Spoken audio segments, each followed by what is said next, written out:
Le championnat du monde des Flying Dutchman s'est déroulé cette année à La Rochelle, à 2 mois des Jeux Olympiques. C'est dire l'importance de ces régates pour la majorité des équipages venus jouer leur sélection olympique. Organisée par la Société des régates rochelaises, habituée des grandes compétitions, nous avons demandé à M. Caudron, vice-président de la SRR, la raison de ce choix. La Rochelle attire les sportifs de la voile pour 3 raisons. Le plan d'eau, son plan d'eau, bien abrité par les îles de Ré et d'Oléron. La compétence de ceux qui sont à la tête de la Société des régates rochelaises. Et également, troisième atout, c'est le site touristique de la ville de La Rochelle. Alors nous sommes sollicités fréquemment pour organiser de grandes compétitions et je ne vais pas vous dresser un tableau de celles qui se sont déjà déroulées ici, mais ce tableau est très éloquent. Le championnat du monde 84 se présente bien puisqu'il y a 22 nations présentes. Les plus lointaines, il y a le Japon et puis aux antipodes l'Australie, la Nouvelle-Zélande, un peu plus près de nous, de l'autre côté de l'Atlantique, le Brésil, le Canada, enfin 22. Sur la partie championnat du monde, il y a 53 participants et si je prends la moyenne des championnats du monde précédents, nous sommes très largement au-dessus avec 53 participants et la moyenne générale que j'ai calculée hier est de 40 participants sur l'ensemble des championnats du monde qui se sont déjà déroulés depuis la naissance du Flying Dutchman.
Le Flying Dutchman est un bateau de haute compétition qui représente un peu l'aboutissement en matière de technologie et d'équipage.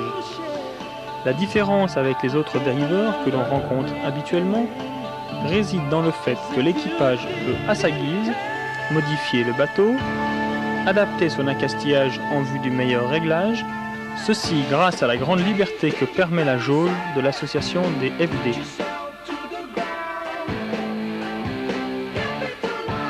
C'est la course aux astuces, aux nouvelles trouvailles.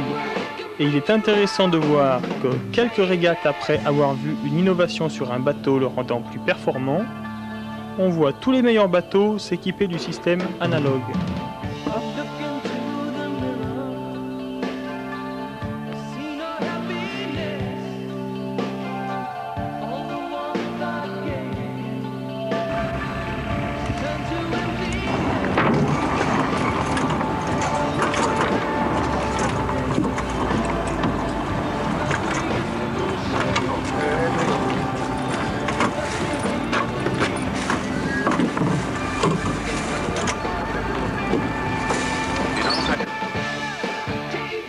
L'équipage se compose de 2 personnes, très complémentaires, mais tout aussi différentes du point de vue morphologie. Le barreur, petit et trapu, d'un poids moyen de 65 kg, conduit le bateau et s'occupe de la grand voile et des réglages. L'équipier d'une taille comprise entre 1,85 m et 2 m et d'un poids d'environ 90 kg est un solide athlète. Il s'occupe du génois et du spi, et c'est lui qui va se porter à l'extérieur du bateau par le biais du trapèze.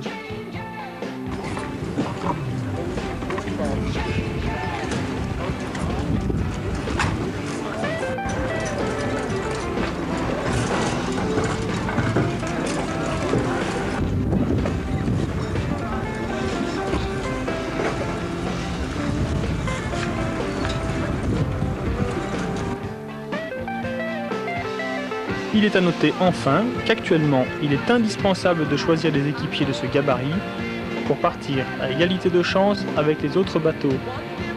Les pays nordiques, par exemple, étant représentés par les athlètes très grands.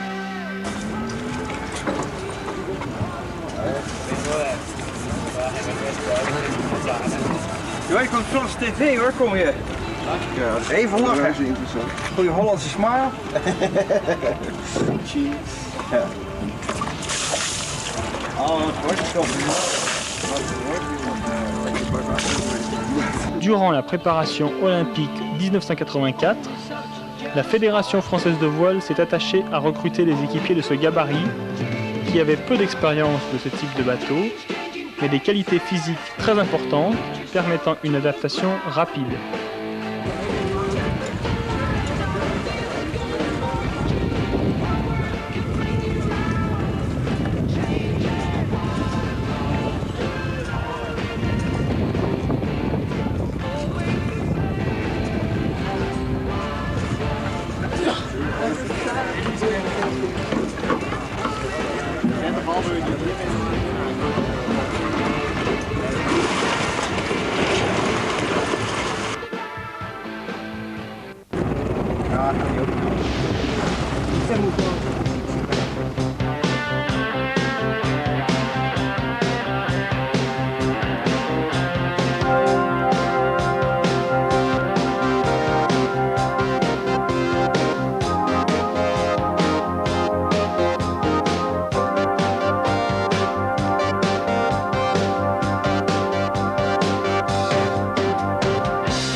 Considéré comme le roi du dériveur, l'EFD série olympique depuis 1960 est une machine compliquée et sophistiquée de haute performance.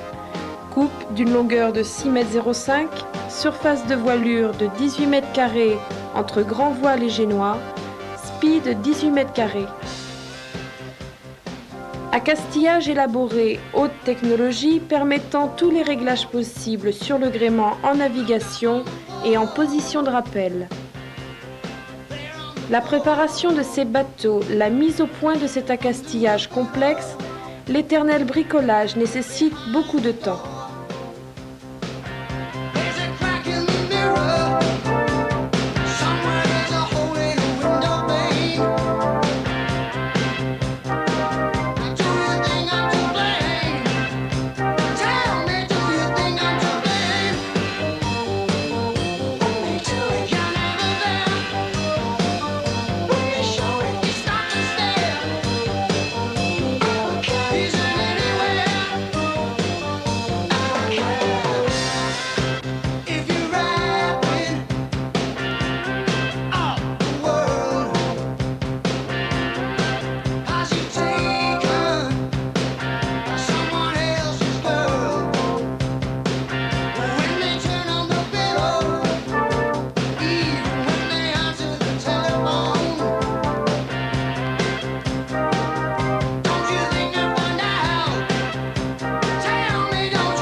Malgré des conditions un peu difficiles en début de semaine, trop ou pas assez de vent, 7 manches ont pu être courues, la plupart dans un vent de 10 à 20 nœuds, c'est-à-dire dans des conditions similaires à celles du plan d'eau des Jeux olympiques.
Les Français jouaient leur ultime sélection et le suspense dura jusqu'à l'arrivée de la dernière manche.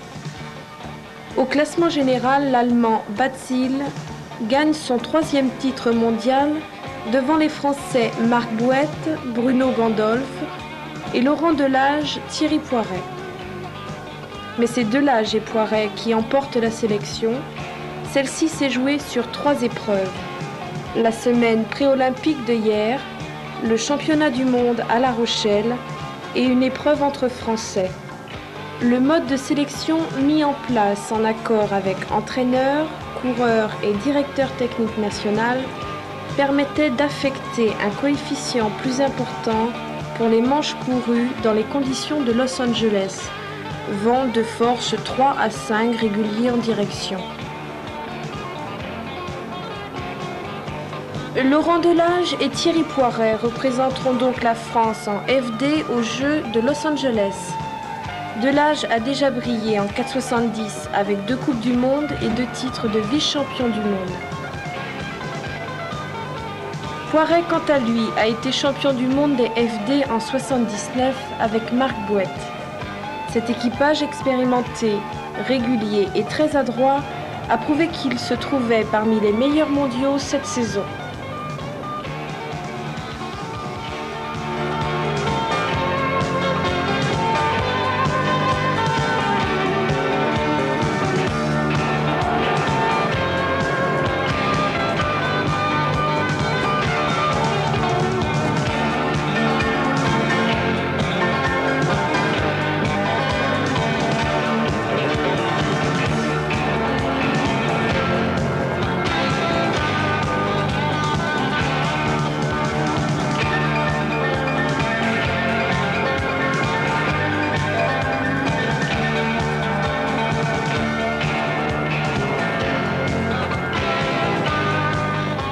Marc Laurent, l'entraîneur, après s'être occupé de l'équipe de France 4,70 pour la préparation olympique précédente, a monté de toutes pièces cette équipe de FD. Sa compétence, son calme et son expérience olympique seront très précieux à Los Angeles.